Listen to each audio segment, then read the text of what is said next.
어제 이렇게 한 와중에 어제 대통령이 하나로마트 방문해가지고 그 김건희 여사 생일이라고 뭐 미역국 넣는 소고기 사고 조기 들고 있는 그 사진을 보면서 진짜 참담한 생각이 드시는 분들이 많았을 거거든요.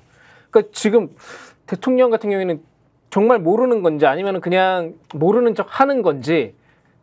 그러니까 저는 좀 비유가 어떨지 모르지만 이태원 참사가 생각이 나요. 그러니까 마약을 근절하겠다. 맞는 말이죠. 그래서 굉장히 좋은 말, 그렇게 가야 되고. 근데 현재 그것을 하기 위해서 굉장히 불안한 상황이 발생할 게 뻔히 보임에도 불구하고 진행합니다. 사람들이 여러 이야기했겠죠. 문제가 있습니다. 이거 위험할 수 있습니다. 얘기했겠죠. 하지만 이게 오라. 이건 그때는 짧은 기간이었겠지만 2,000명을 늘려서 지방의료 활성화시키고 정상화하고 이거 하고 저거 하고 굉장히 먼 미래죠. 먼 미래인데 정치가 없는 거예요. 지금 이 상황 현재 살아가고 있는 우리는 안 보이는 겁니다. 그러니까 저번 주에 이제 한국갤럽 여론조사 지지율이 나왔는데 대통령 국정수행 지지율이 나왔는데 뭐 많이 보셨겠지만 이제 전체적으로 보면은 긍정 23, 부정 66입니다. 근데 이제 연령별 세부 지표를 보면 20대, 30대, 40대는 지금 10%대예요.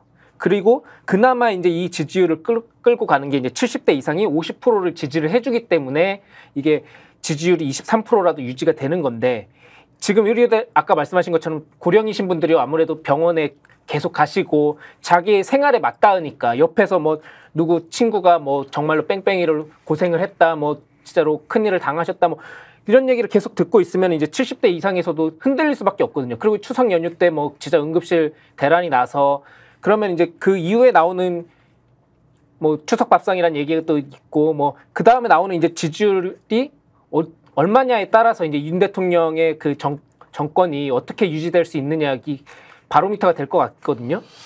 지금 이제 대통령의 인식과 지금 행동 이런 거 보세요. 김건희 여사 뭐 생일을 맞이해서 미역국 그리고 거기에 뭐 그 소고기를 사고 이런 모습을 보인다는 것. 저는 이게 단순히 대통령이 상황을 정확하게 인식하고 있는데 국민들과 시각차 또는 야권과 생각의 차이가 있어서 나는 지금 현재는 A과 B 안 중에서 A 안으로 선택하겠다. 그런데 이것을 국민들이 잘 이해를 못 해주니까 참 답답하네 라는 수준과 완전히 다르다는 거예요. 인식이 지금 현실 세계에서 일어나고 있는 거를 제대로 바라보지 못하고 보고의 문제가 아니에요. 그거를 그대로 이해하지 못하고 받아들이지 않으니 내가 생각한 것이 항상 옳고 바르고 확신이기 때문에 이것을 어떤 식으로든 관철시켜야 한다라는 확정 편향에 빠져 있는 것이라고 말씀드려야 하고요.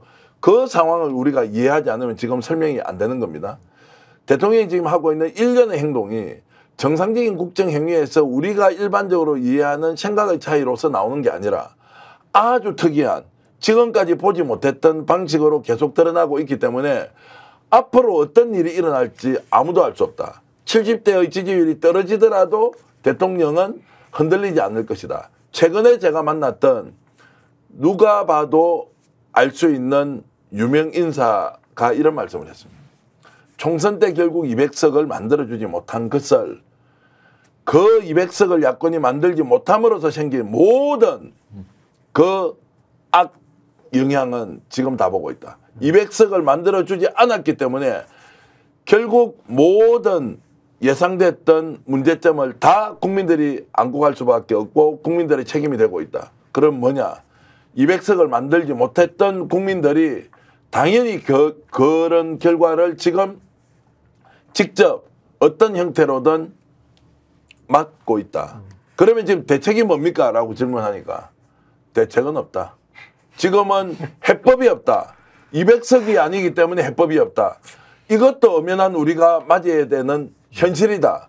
그래서 오늘 질문에 정말로 명쾌하게 답을 할 수 없다는 것은 운명처럼 우리는 윤석열 정권 하에서 전혀 예상치 못한 결과 그리고 예상치 못한 상황 앞에서 이러지도 저러지도 못하고 주저하는 것밖에 없다.